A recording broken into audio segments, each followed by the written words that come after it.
What's up guys, Sanjay Manaktala here, and this is 5 books I've read for March 2019, including 1 book I did not like, bonus at the end, so stick around for that.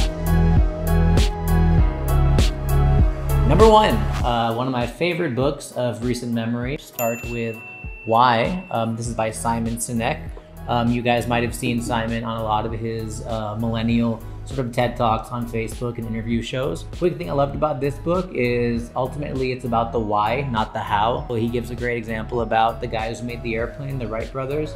I didn't know this. There was apparently like billionaires who had all the money, all the resources, all the time to basically learn how to make flight by the US government. They're like, take all the money and try to figure out how to make planes.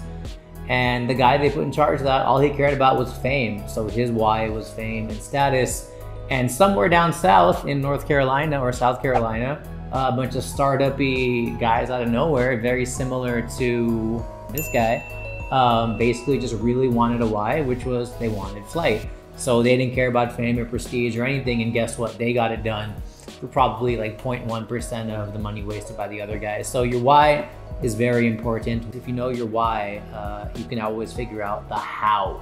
The long-term goal of SpaceX is perhaps not a very commercial sounding goal at all, which is it's to really build the technologies necessary to make life multiplanetary. Number 2, another book I liked, although very, very dense. This was recommended to me by somebody on Twitter or on Instagram. Somebody messaged me. Happy by Darren Brown. I've read a lot of self-help books over the years. I've done some self-help on this channel as well. Those of us who tell you that you spend too much time on social media, we do that by putting up other videos on social media. My favorite thing about this book is 2 people react differently to different things, and then they tell themselves their own version of events.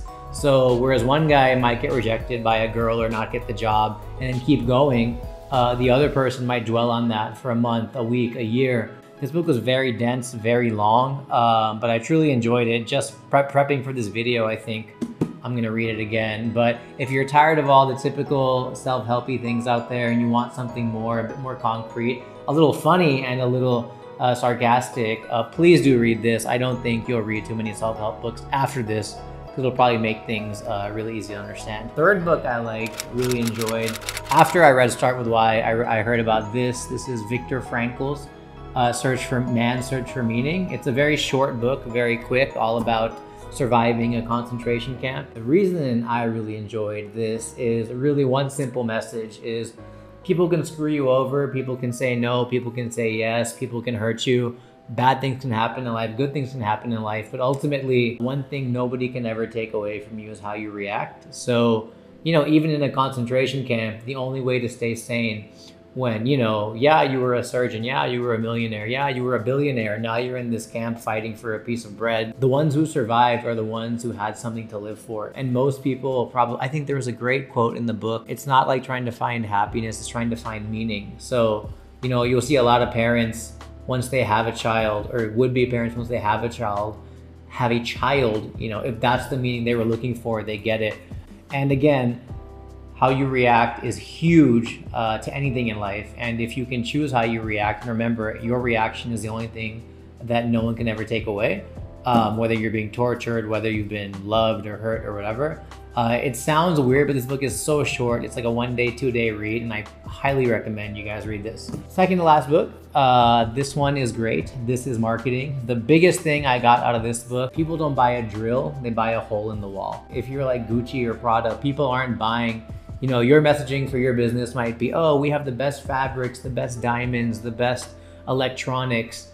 But that's not what people buy. People don't buy a drill, they buy a hole in the wall. And by that, what they're saying is if you're selling a drill, you don't want to talk about the specs or how fast it is or all the technology. You want to show, why does somebody buy a drill? Because he or she wants to put a shelf on the wall. And why do they want to do that? Because they want to hang their picture of their kids up. And why do they want to do that? Because they want to feel proud. And why are they not hiring a contractor to do that? Because they want to feel ownership of doing that themselves, put their hand on their kid's shoulder like, yeah, buddy, we did it, and feel that pride. So if you're trying to sell a drill to accomplish that, you got to know that, right? Even in our world, stand-up comedy, people don't necessarily care about the auditorium or the lighting or the decor. They just want to make sure that they're gonna have a good time on their date on Friday night, or that they're gonna have a great time with their office colleagues going out on a team outing. And the last book I really enjoyed before the one I didn't is The Innovator's Dilemma, Clayton Christensen. He's a very popular dude. Why I like this book, to be honest, it was a bit dense, but it was quite simply the fact that even if you do everything right, you're not sure. Like, for example, now you look at TV. TV is having a renaissance on streaming, but it's also dying on a lot of the TV channels and stuff, right? Some YouTubers make more than some TV stars, even movie stars. He gives a great example about, I think, hard drives. If you were like a two terabyte or 2 gigabyte hard drive manufacturer in the 90s or early 2000s, you probably didn't care about SD cards at like 12 megabytes or like 16 megabyte SD cards, because you were like, who's gonna care about that? You know, I'm trying to sell these big laptop manufacturers. And then eventually, guess what? The technology got better, and those same SD cards that I'm recording on right now on my camera were probably gonna end up being as good as a USB card. And that USB drive ended up being better than some of the hard drives people were using and carrying around and taking out at the airport, until ultimately the SD card manufacturers, the USB card manufacturers are as good, if not better, more portable, more quicker, smaller than the hard drive manufacturers. And ultimately on this MacBook right here, you might have a tiny ass 1 TB hard drive pretty soon. And if you're a big Toshiba, Fujitsu, whatever, you probably never saw that coming because you got smart people, but that is the innovator's dilemma of how the market works. And lastly, a book that is so popular is At Every Single Airport You've All Been To. Thinking Fast and Slow. Those of you who follow me on my Instagram know it took me like a month to get through the densest book of all time. And I gotta say, guys, I read a lot about it. I thought it was great about the whole, you know, 2 sides. You have a side that responds quickly and you have a side that responds slowly. For example, you might know what you want to eat really quickly, but then something else like buying a shirt, although it's just a trivial task for that one party you gotta go to, you might spend forever and analyze it 30 different ways. And it's a great book. I have to probably read it again, but I don't think I ever will, because I just felt it was way too dense. Everybody, and I mean everybody who saw my stories, and I got at least 100 messages on this book on Instagram, said I couldn't finish it.